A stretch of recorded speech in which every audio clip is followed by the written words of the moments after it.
ॐ ह्रीं नमो अरहन्ताणं। ॐ ह्रीं नमो सिद्धाणं। ॐ ह्रीं नमो आयर्याणं। ॐ ह्रीं नमो उवज्झायाणं। ॐ ह्रीं नमो लोये साबसाहूणं। एषो पञ्चनमुक्कारो सावपावपणासनो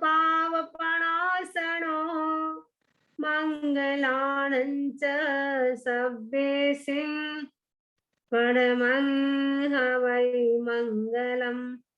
परमं हवै मङ्गलम्।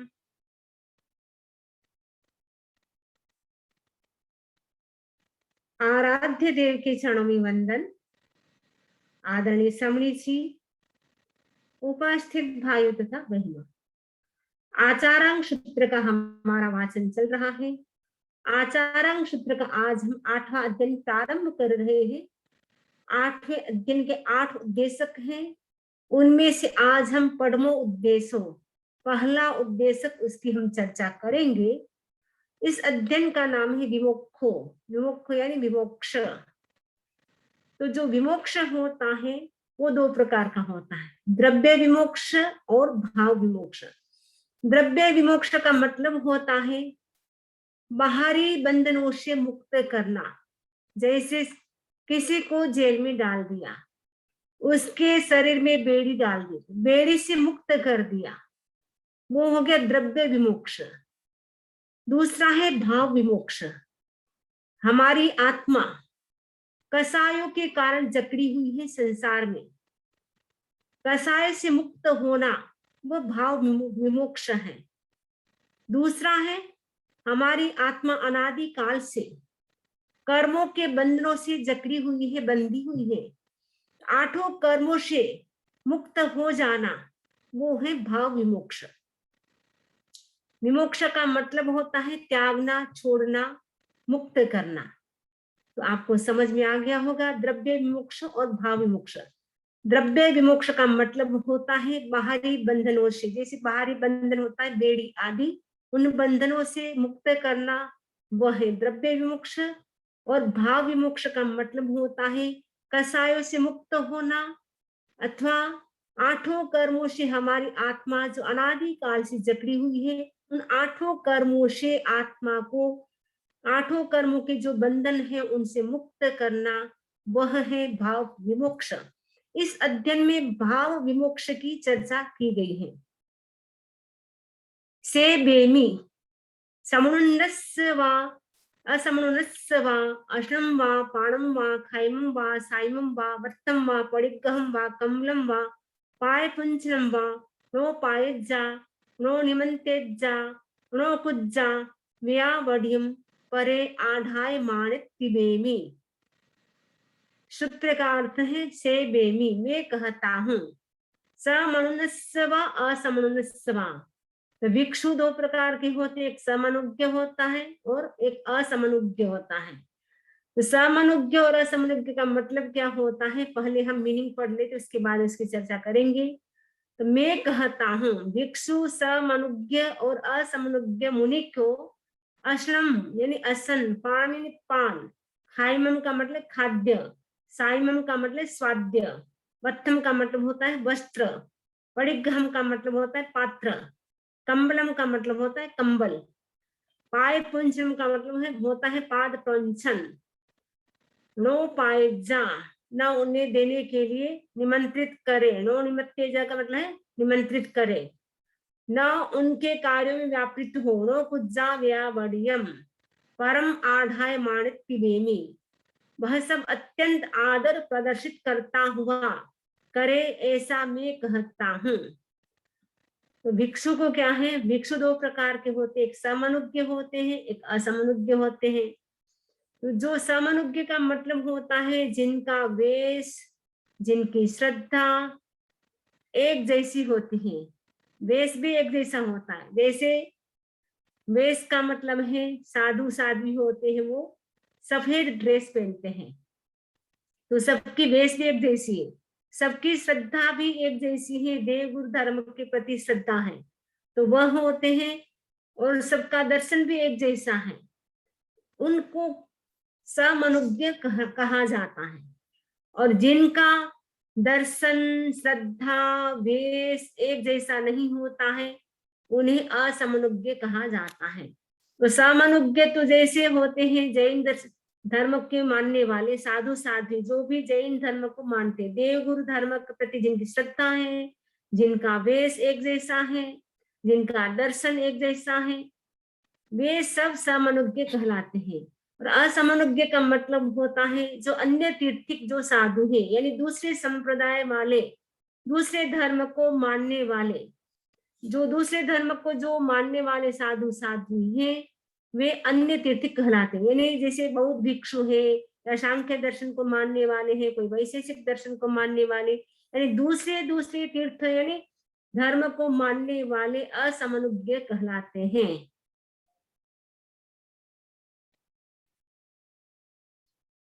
सूत्र है धुवम चेयम जानेजा, अश्नम वा पाणम वा खाइमम वा साइमम वा वत्तम वा परिग्रहम वा कम्बलम वा पाय कुंचम वा लभ्ये नो लभ्ये भुंजिये नो भुंजिये पंथम युक्ता युक्तम विभत्तम धम्मम जोसे माणे समे माणे पले माणे पाये जावा निमंते जावा कुज्जाव्या बढ़ियम परम अनाधाय माणे तिबेमी। धुवम चेयम जानेजा, ध्रुवम चैतत, यह ध्रुव है ऐसा जानिए जाने। असमनुज्ञ भिक्षु मुनि से कहे कि तुम निरंतर ध्यान रखो। असन पान खादिम स्वादिम वस्त्र, असन का मतलब होता है जो हम रोटी खाते हैं, चावल खाते, दाल खाते, वो सब असन के अंतर्गत आता है। पान का मतलब होता है जो भी लिक्विड है वो सब पान के अंदर आता है। खादिम और स्वादिम, स्वादिम तो होता है मुखवास और खादिम होता है ड्राई फ्रूट। तो ड्राई फ्रूट होता है खादिम होता है, और साइमम का मतलब होता है जिसमें स्वाद आता है, जिसमें टेस्ट आता है, उसे मुखवास के अंतर्गत गिना जाता है। तो स्वादिम में सब प्रकार के मुखवास, तांबोल जिसको आप बोलते हैं, चूरी खाटा जो भी होता है वो सब स्वादिम यानी मुखवास में आ जाएगा। बत्थम का मतलब होता है वस्त्र, परिघम का मतलब होता है पात्र, कंबल मतलब कंबल, ओढ़ने का जो कंबल होता है साधु साधु में आवाज नहीं आ रही है।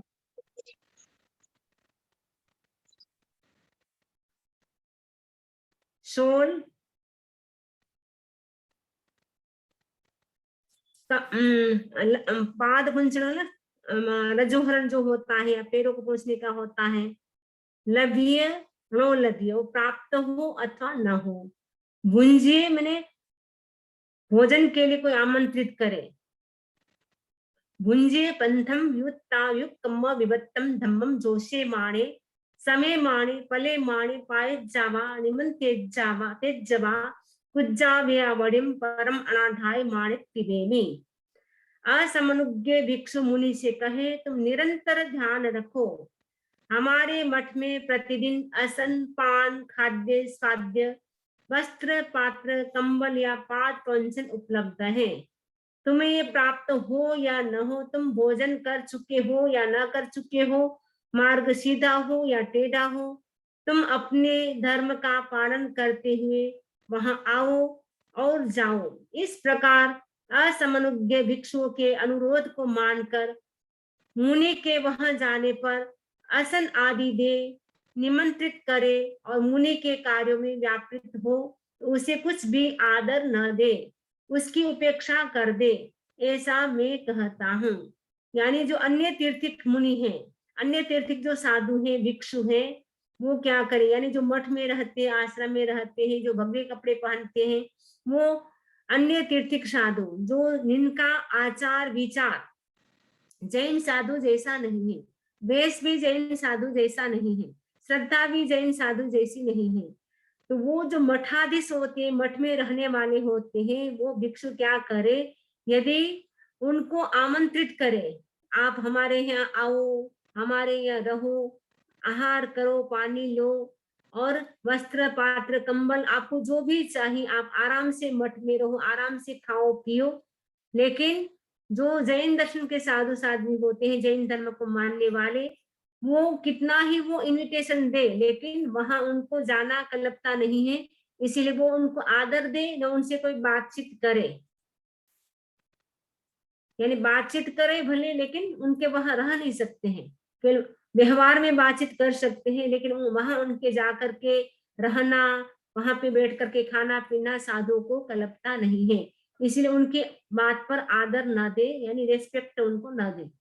इह मेघेशिम आयार गोयरे नो सुनि संते भवती ते इह आरंभट्ठी अनुवयमाना हणमाना घायमाना हणतो यावी समनो जान माना।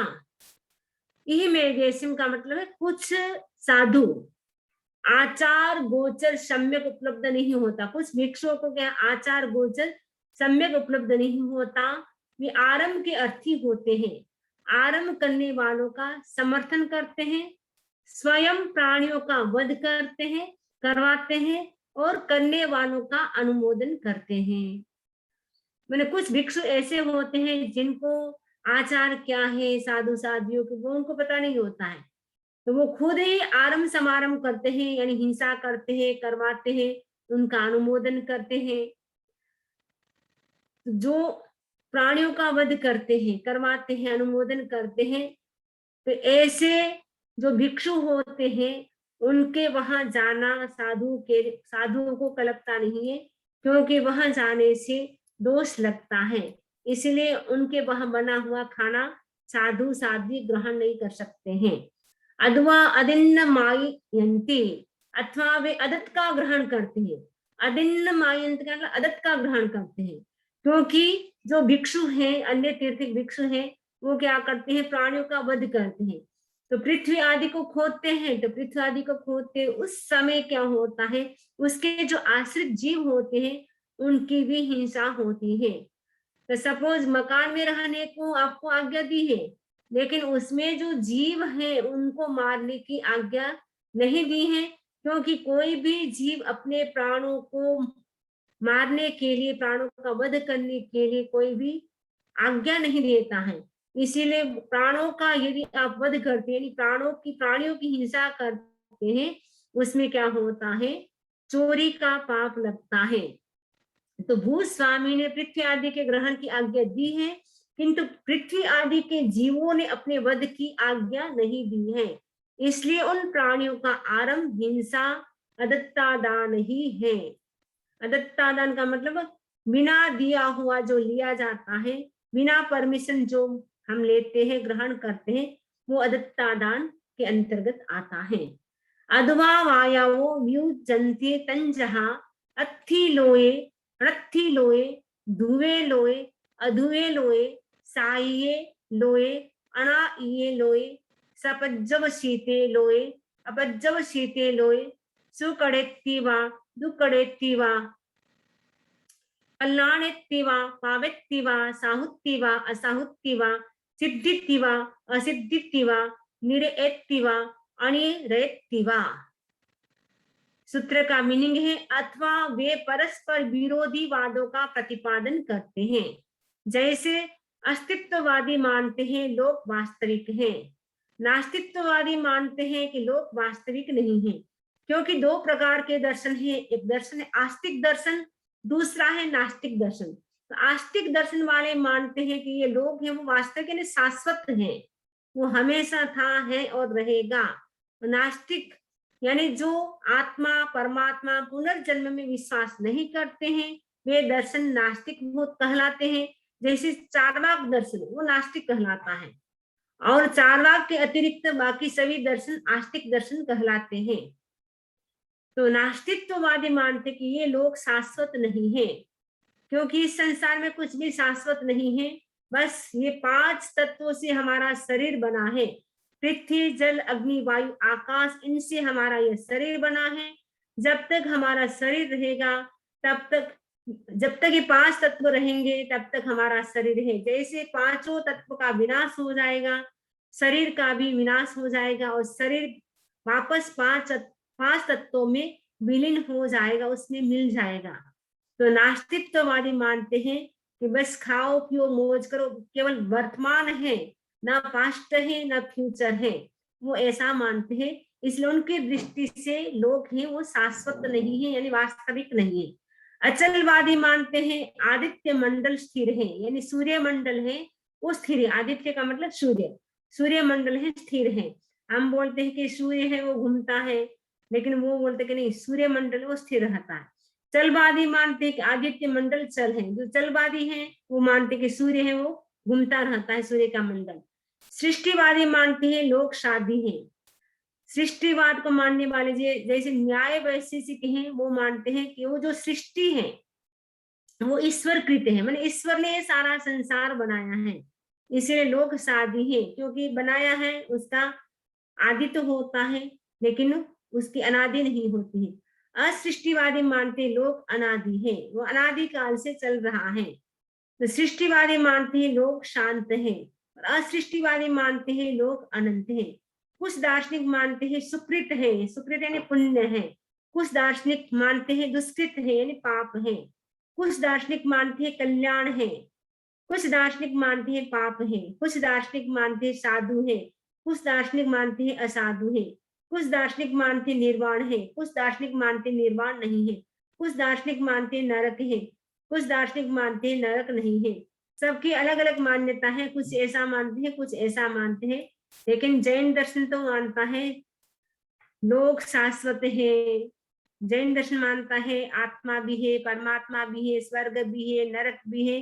वो जैन दर्शन की ऐसी मान्यता है। लेकिन दूसरे दर्शन है वो एक एक चीज को मानते हैं, सबको नहीं मानते हैं, अथवा वे परस्पर विरोधी वादों का प्रतिपादन करते हैं। वे उपसर्ग से यह सूचित है परस्पर विरुद्ध या विविधवाद का प्रयोग करते हैं, जैसे लोक है इसका तात्पर्य है कि लोक की वास्तविकता है, लोक नहीं है इसका तात्पर्य है लोक माया, इंद्रजाल और स्वप्न के सदृश हैं। जैसे वेदांत दर्शन मानते हैं कि ये जो ब्रह्म सत्यम जगन मिथ्या, ये ब्रह्म है वो सत्य है, बाकी सारा संसार माया है, इंद्रजाल है। लोक ध्रुव है, लोक कुटस्थ नित्य है, तो आदित्य मंडल स्थिर है। लोक अध्रुव है, इसका तात्पर्य है कि लोक क्षण क्षण में परिवर्तित होता रहता है, अथवा आदित्य मंडल चल है। क्योंकि जो बौद्ध दर्शन है, बौद्ध दर्शन को मानने वाले क्या बोलते हैं, यह क्षणिकवाद को मानते हैं। क्षणे क्षणे सब कुछ, यानी एवरी मोमेंट सब कुछ परिवर्तन हो रहा है।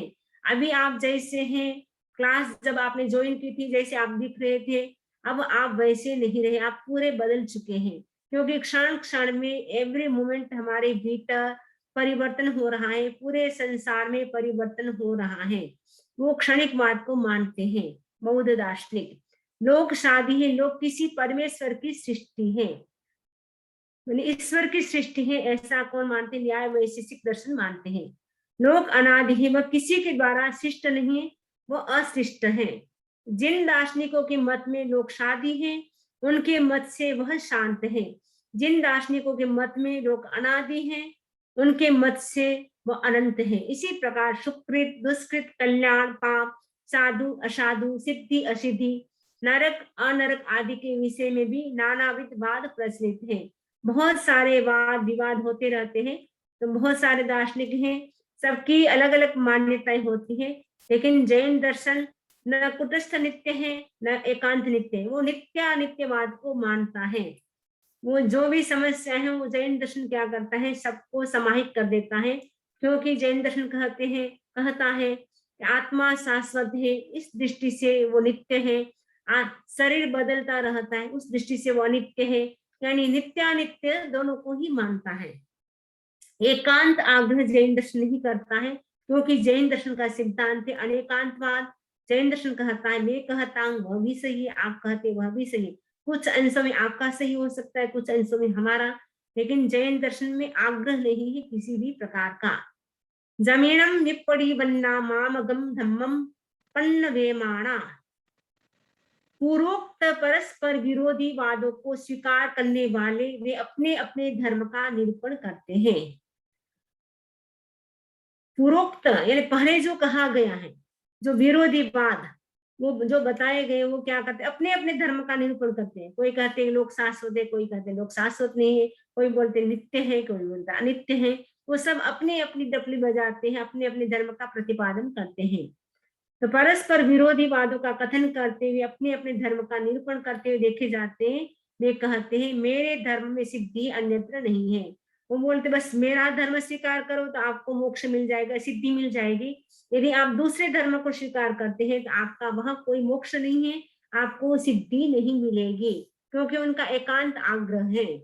एत्थवी जान अकस्मात, तुम जानो ये एकांकी वाद अहेतुक है। माने एकांत को मानते, आग्रह मानते, वो हेतु मतलब अच्छा नहीं है, हितकर नहीं है। एवं तेसिम नो सुबखाए सुअखाए नो सुपन्नत्य धम्मे भवति। इस प्रकार उन अहेतुवादी दार्शनिकों का धर्म न सुआख्यात होता है और न सुनिरूपित। मिथ्या आग्रह युक्त अथवा निरपेक्ष एकांत दृष्टि तथा तत्व अथवा सत्य के निरूपण में बाधा उपस्थित करती है। इस प्रकार पूर्वोक्त प्रकार से जो एकांत दृष्टि से तत्व का प्रतिपादन करते हैं, उन अहेतुवादियों का धर्म न सुआख्यात होता है और न सुनिरूपित होता है। जो आग्रह करते हैं उनका धर्म है वो व्यवस्थित भी नहीं होता है। तो जो आग्रह नहीं करता है उनका धर्म होता है एकदम वो व्यवस्थित रूप से कहते हैं, क्योंकि उनमें किसी भी प्रकार का आग्रह नहीं होता है। से जहेयम भगवया पवेदितम आसुपन्नेन जानया पासया। आसु प्रज्ञ भगवान महावीर ने ज्ञान दर्शन पूर्वक धर्म का जैसे प्रतिपादन किया है उसकी वैसी व्याख्या करें। यानी भगवान महावीर ने जैसा कहा है वैसा ही उनका प्रतिपादन करे, लेकिन मन से कुछ भी न बताए। भगवान ने जो कहा है वही सही है। तत्व चर्चा का प्रसंग उपस्थित होने पर भगवान महावीर ने इस धर्म का जैसे प्रतिपादन किया है वैसे ही प्रतिपादन करे। भगवान वर्धमान स्वामी आसु प्रज्ञ है। ये आसु प्रज्ञ है इसलिए वे मानते हैं, जानते हैं, देखते हैं। उन भगवान ने हेतुवाद यानी नएवाद अथवा अनेकांतवाद की प्रज्ञापना की, इसलिए उसका प्रयोग करना चाहिए। भगवान ने नएवाद का भी प्रयोग किया है, वो अनेकांतवाद का भी प्रयोग किया है। नएवाद में क्या होता है, किसी एक अंश को लेकर के बात को सिद्ध किया जाता है। अनेकांतवाद में कहते हैं कि मैं कहता हूं वह भी सही, आप कहते वह भी सही है। अद्वा गुत्ती बो गोयस्सति बेमी, अथवा वाणी के विषय की गुप्ती करे, मौन करे, ऐसा मैं कहता हूं। मुनि अपने सामर्थ्य को जानकर उन अन्य तीर्थिकों के प्रश्नों का समाधान करे अथवा वाणी के विषय की गुप्ती करे। तो मुनि में यदि सामर्थ्य हो, शक्ति हो, तो जो अन्य तीर्थिक ने जो प्रश्न किए हैं यदि वो कर सकते हैं तो उनका समाधान करना चाहिए, सॉल्यूशन करना चाहिए। यदि वो नहीं कर सकते हैं तब वो झूठी परुपणा न करे, लेकिन वो क्या करे, उस समय मौन का प्रयोग करे। क्योंकि गलत परुपणा करने से, रोंग परुपणा करने से, रोंग एक्सप्लेन करने से, भगवान के विरुद्ध वचन करने से और ज्ञान की आसाधना हो सकती है। इसलिए भगवान ने कहा है यदि आप आंसर देने में आप समर्थ हैं, अच्छे तरह से आप एक्सप्लेन कर सकते हैं, तब तो आप प्रश्न का आंसर दे, वरना मौन का प्रयोग करें। सबत्र समयम पावम, हिंसा सर्वत्र सम्मत है। कोई भी दार्शनिक हो, कोई भी दर्शन हो, हिंसा को सभी मानते हैं। हिंसा हिंसा है, हिंसा में कहीं पर भी धर्म नहीं है। मुनि उस हिंसा का अतिक्रमण कर जीवन यापन करे। जो मुनि हो गया है उन्हें जो सावध्य यानी पापकारी जो अनुष्ठान है उनका आचरण नहीं करना चाहिए। हिंसा आदि का प्रसंग उत्पन्न करने वाला वाद मेरे लिए श्रेष्ठ नहीं, मैंने जिसमें हिंसा आदि का प्रसंग उत्पन्न हो ऐसा वाद भी नहीं करना चाहिए। कभी कभी वाद विवाद चलते रहते हैं, लेकिन जहां पर भी लगे कि हिंसा हो रही है, हिंसा की संभावना हो सकी है, ऐसा हमें डिबेट भी नहीं करना चाहिए। ऐसा महम विवेके व्याहिते, यह मेरा विवेक कहा गया है। यह मेरा यानी हमारा विवेक कहा गया है। इस प्रकार मुनि को अन्य तीर्थिक भिक्षुओं से पृथक रहना चाहिए। जो अन्य तीर्थिक भिक्षु हैं उनसे अलग रहना चाहिए, क्योंकि साथ में रहने से विवाद भी हो सकता है। क्योंकि वो हिंसा आदि 5 आश्रमों का वो तो सेवन करते हैं, लेकिन जो भिक्षु होते हैं उनके 18 पापों का, हिंसा आदि 5 आश्रमों का यावत जीवन के लिए त्याग होता है। इसीलिए उनके साथ रहने का जैन साधु को मना है कि अन्य तीर्थिक साधु के साथ वो रह नहीं सकता है, वहां जाकर के आहार पानी भी ला नहीं सकता है। गामे व अध्वा रन्ने णेव गामे णेव रन्ने धम्म मायाणः पवेदितम माहणेण मई मया। धर्म गांव में होता है या अरण्य में, ये प्रश्न पूछा जा रहा है। वह न गांव में होता है और न अरण्य में, तुम जानो। मतिमान महावीर ने ये प्रतिपादित किया है। यानी भगवान महावीर ने कहा है कि जो धर्म है वो गांव में भी नहीं होता है, जंगल में भी नहीं होता है। क्योंकि धर्म कहाँ होता है? धर्म आत्मा में होता है। वो कहीं पर भी रह करके किया जा सकता है। ऐसा नहीं है कि गांव में रह के कर सकते हैं या जंगल में रह करके कर सकते हैं। आत्मा का स्वभाव क्या है? धर्म है। तो धर्म की आराधना कहीं पर भी की जा सकती है। जामा तिन्नी उदाहिया जेसु इमे आरिया समुज्जमाना समुठिया। तीन याम का मतलब 3 प्रकार की एज होती है, अवस्था होती है। आर्य मनुष्य संबोधि को प्राप्त कर उन अवस्थाओं में प्रवर्जित होते हैं। यानी दीक्षा लेने के लिए 3 एज बताई गई है कि कौन सी एज में दीक्षा लेनी चाहिए, कौन सी में नहीं लेनी चाहिए। तो भगवान महावीर ने कहा है तो प्रथम एज कौन सी है? 8 वर्ष से लेकर के 30 ईयर तक की, यानी 8 से 30 ईयर तक की जो एज होती है वो उसमें जो दीक्षित होते हैं वो प्रथम वय वाले माने जाते हैं। और दूसरे वय के कौन होते हैं? 31 से लेकर के 60 वर्ष के जो हो जाते हैं उनका जो दीक्षा पर्याय होता है, दीक्षा होती है, वो सेकेंड एज मध्यम वय वाले माने जाते हैं। और 60 से जो ऊपर हो गए हैं यानी 61 से लेकर के लाइफ लॉन्ग जो दीक्षा ग्रहण की जाती है वो थर्ड प्रकार है एज का। यानी दीक्षा तो कोई भी उम्र में ली जा सकती है, लेकिन कहा जाता है एकदम 8 वर्ष से जो छोटा है उनको भी दीक्षा नहीं दी जाती, वो दीक्षा के योग्य नहीं होता है। नहीं, एकदम बचपन अवस्था भी दीक्षा के योग्य नहीं होती, और एकदम वृद्ध अवस्था यानी एकदम ओल्ड हो गया, एकदम बूढ़ा हो गया है, वो भी दीक्षा के योग्य नहीं होता है।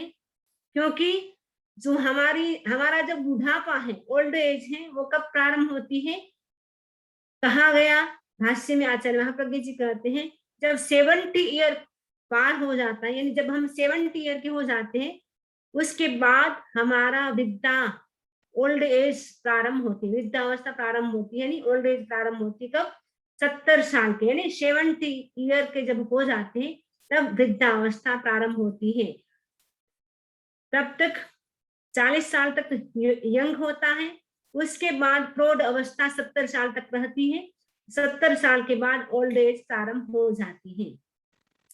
जे निबुया पावे हिम तम्मे हिम अणियाणा ते व्याहिया। जो हिंसा आदि पाप कर्म करने में उपशांत होते हैं वे अनिदान कहलाते हैं। निदान का अर्थ है बंधन। उसके 2 प्रकार, द्रव्य निदान और भाव निदान। द्रव्य निदान है माता पिता आदि तथा धन धान्य आदि। भाव निदान है इंद्रिय विषय तथा कसाय। जिनके कोई निदान नहीं होता वे अनिदान होते हैं। तात्पर्य की भाषा में अनिदान अर्थात बंधन मुक्त। कुछ मनुष्य केवल प्रवज्ञा लेने मात्र से ही अनिदान नहीं हो जाते। जो पाप कर्म तथा हिंसा आदि प्रवृत्ति से निवृत्त हो जाते हैं, उपशांत हो जाते हैं, वे ही वस्तुतः अनिदान होते हैं। किसी ने सपोज दीक्षा ले ली, लेकिन दीक्षा लेने के बाद भी वो हिंसा करता है, गुस्सा करता है, उससे वो बंधन से मुक्त नहीं हो जाता। बंधन से मुक्त कब होता है? जब वो कसाय नहीं करता है, जब वो हिंसा नहीं करता है, तब वो बंधन से मुक्त होता है। सूत्र है उड्डम अहम तीर्यम दिशासु सब्बतो सब्बावन्ति च नम परियक्कम जीवेहिम कम्म समारंभे नम। उड्डम अहम तीर्यम, ऊंची नीची व तिरछी, तीर्यम मैंने तिरछी, आदि दिशा से सब दिशाओं में, सब दिशा से सभी दिशाओं में, सब्बावंती सब प्रकार से, चरणम परियक्कम से जीवों के प्रति भिन्न भिन्न प्रकार का, कम्म समारंभेणम कर्म समारंभ किया जाता है। ऊंची, नीची, तिरछी आदि सभी दिशाओं में सब प्रकार से जीवों के प्रति भिन्न भिन्न अलग अलग प्रकार का कर्म समारंभ यानी हिंसा की जाती है। ऊंची, नीची आदि सब दिशाओं में सर्वतः सदा सद्भावंती सब प्रकार से जीवों के प्रति भिन्न भिन्न प्रकार का कर्म समारंभ किया जाता है। अनेक श्रमणों में भी पचन पाचन आदि कर्म का समारंभ होता था।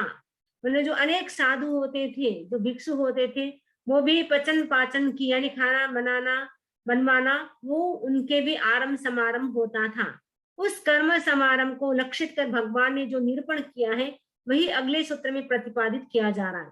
यानी जो मठाधीश होते हैं, जो दूसरे भिक्षु होते हैं, वो क्या करते हैं, स्वयं भी खाना बनाते हैं, दूसरों से भी बनवाते हैं। तो भगवान महावीर इस विषय में आगे कह रहे हैं, तम परिणाय मेहावी रेव स्वयं एतेहिम कायेहिम दंडम समारंभेजा नेवन्यहिम एतेहिम कायेहिम दंडम समारंभावेजा नेवन्ने एतेहिम कायेहिम दंडम समारंभन्ते भी समूह जाने जा।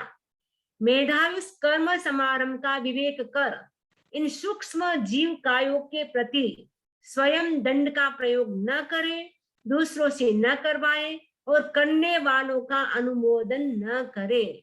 जो मेधावी है वो क्या करे, विवेक करे।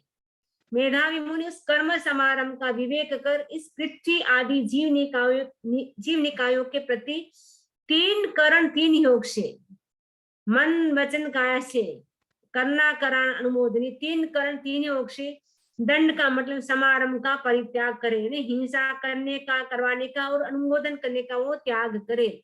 यह मुनि का आचार है। मुनि का आचार क्या है कि वो तीन करण तीन योग से न हिंसा करे, न करवाए, न उसका अनुमोदन करे, यावत जीवन लाइफ लॉन्ग वो त्याग करे, तभी वो साधु कहलाता है। यदि साधु हो करके वो खाना बनवाता है या बनाता है तो वो साधु नहीं है। तो जो मठाधीश भिक्षु होते थे वो बोलते थे आरंभ समारंभ करते हैं, अपने लिए हम खाना बनाते हैं, दूसरों को देने के लिए बनाते हैं, उसमें हिंसा नहीं होती है। लेकिन भगवान महावीर कहते किसी भी के लिए बनाओ, लेकिन हिंसा है वो हिंसा ही रहेगी। तो साधु होता है वो पचन पाचन की यानी रसोई का जो किचन का जो काम होता है, बिजनेस होता है, वो न करता है न करवाता है, उसका अनुमोदन भी नहीं करता है। तीन करण तीन योग से उनको पूर्ण रूप से त्याग होता है, तभी वो महाव्रतों की अच्छी तरह से आराधना कर सकते हैं। यदि महाव्रत भी ग्रहण कर लिए, यदि वो काम करता है तो उनके महाव्रत है वो टूट जाते हैं या दोष के भागी बन जाते हैं। जे वन्य एतेहिम कायेहिम दंडम समारम्भन्ति तेसिम्पि वयम लज्जामो। जो भिक्षु इन सूक्ष्म जीव कायों के प्रति दंड का प्रयोग करते हैं उनके प्रति भी हम दया प्रदर्शित करते हैं। जो अन्य भिक्षु इन पृथ्वी आदि जीव निकायों के प्रति दंड का प्रयोग करते हैं उनके प्रति भी हम लज्जा का अनुभव करते हैं, उनका हम परिहार करते हैं अथवा उनके प्रति हम दया प्रदर्शित करते हैं। लज्जा का हेतु यह है कि वे भिक्षु जीवन को स्वीकार करके भी सूक्ष्म जीवों के प्रति दयालु नहीं है। भिक्षु के रूप में हमारी और उनकी समान कोटि है, इसलिए अहिंसा के प्रति उनकी उदासीनता को देखकर हमें लज्जा का अनुभव होता है।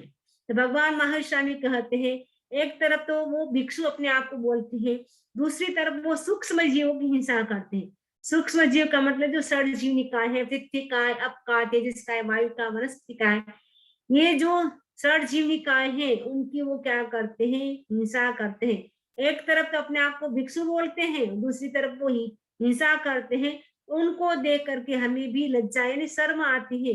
वो कौन कैसे साधु हुए जो हिंसा करते हैं, हिंसा करने वाले साधु नहीं होते हैं। तम परिणाय मेहावी तम वा दंडम अन्नम वा दंडम रो दंडमो दंडम समारंभिक जासितिवेमि।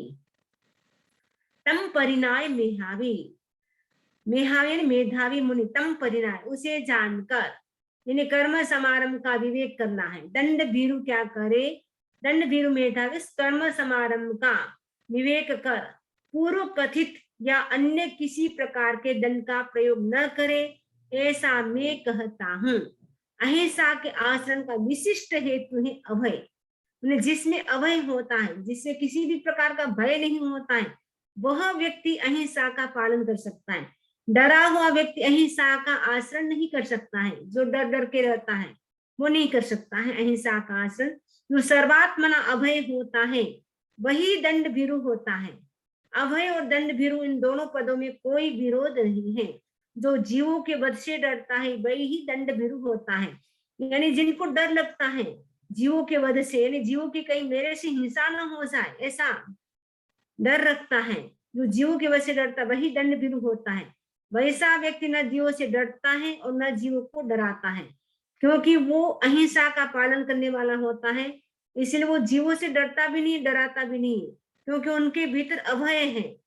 वो चाहता है कि जैसे मुझे जीना अच्छा लगता है वैसे ही सामने वाले व्यक्ति को भी जीना अच्छा लगता है। इसलिए छोटे से छोटे प्राणी होते हैं, जो बक्ष होते छोटे छोटे, उनकी भी वो दया पालते हैं, उनको भी अपनी ओर से मारते नहीं है। उन यदि शरीर पर चढ़ जाते हैं या पात्र पे कपड़े पे चढ़ जाते हैं, उनको भी धीरे धीरे पूंजने से उनको भी निकालने की कोशिश करते हैं, लेकिन जल्दी जल्दी नहीं करते हैं कि हमारा टाइम जा रहा है। एक एक जीव कैसे बच सकती है उनका पूरा, साधु साध्वी समणी जी होते हैं, श्रावक श्राविका होते हैं, वो सभी ध्यान रखते हैं। अपनी ओर से वो हिंसा नहीं करते हैं, न करवाते हैं, उसका अनुमोदन भी नहीं करते हैं। यदि हम हिंसा करते हैं तो वो हम पाप के भागी बन जाते हैं, और जो हिंसा करते हैं उसका रिजल्ट भी कितना भयानक होता है। हिंसा करने वाले व्यक्ति कहा जाता है, हिंसा करने वाला व्यक्ति कहा जाता है, उनको कौन-सा स्थान मिलता है, नरक मिलता है, या वो स्थावर बन जाएगा, एकेंद्रिय बन जाएगा, या त्रस में 2 इंद्रिय, 3 इंद्रिय, ऐसी इंद्रियाँ ने विकलेंद्रिय यानी पूर्ण रूप से उनको इंद्रियाँ भी प्राप्त नहीं होगी हिंसा करने वाले को। तो हिंसा का बड़ा कटु रिजल्ट आता है, कड़वा रिजल्ट आता है। ऐसा चिंतन करके हम किसी भी जीव की हिंसा न करें, न कराए और उसका अनुमोदन भी न करें। इस प्रकार हमारे 8वें अध्ययन का जो प्रथम उद्देश्यक था वो कंप्लीट हो गया है। अब दूसरा उद्देश्यक आएगा। आगे से आगे फिर आगे हम चर्चा करेंगे अब संधारे की, जो जिनको इच्छा है कि संधारा कैसे करना चाहिए, संलेखना कैसे करना चाहिए, क्योंकि इनमें 8 उद्देश्यक हैं। तो प्रथम उद्देश्यक में तो हमने चर्चा की कि जो साधु होता है एक, वो साधु को क्या करना चाहिए, जो साधु नहीं उनका आचार कैसा है, तो हमें अहिंसा का पालन कैसे करना चाहिए। तो अहिंसा का पालन करने वाला व्यक्ति ही इस भाव में भी सुखी होता है और नेक्स्ट बर्थ भी उसका अच्छा होता है। हिंसा के भाव में यदि आयुष्य का बंध हो जाता है तो व्यक्ति की दुर्गति हो जाती है। इसीलिए हमारे भीतर अहिंसा का भाव रहे, सबके प्रति हमारा मैत्री भाव रहे। तो जो दूसरे जो भिक्षु होते हैं वो क्या करते हैं, वो आरम समारंभ करते हैं, खाना बनाते हैं, उनमें हिंसा होती है, वो करते हैं, करवाते हैं, फिर भी वो कहते हैं कि इसमें हिंसा नहीं होती है। तो जैन दर्शन कहते हैं कि किसी भी परिस्थिति में आप हिंसा करते हैं, वो तीनों कालों में हिंसा ही मानी जाती है। इसीलिए साधु होते हैं वो पूर्ण रूप से अहिंसा का पालन करने वाले होते हैं। इसी आशा के साथ ओम अरहम, ओम अरहम।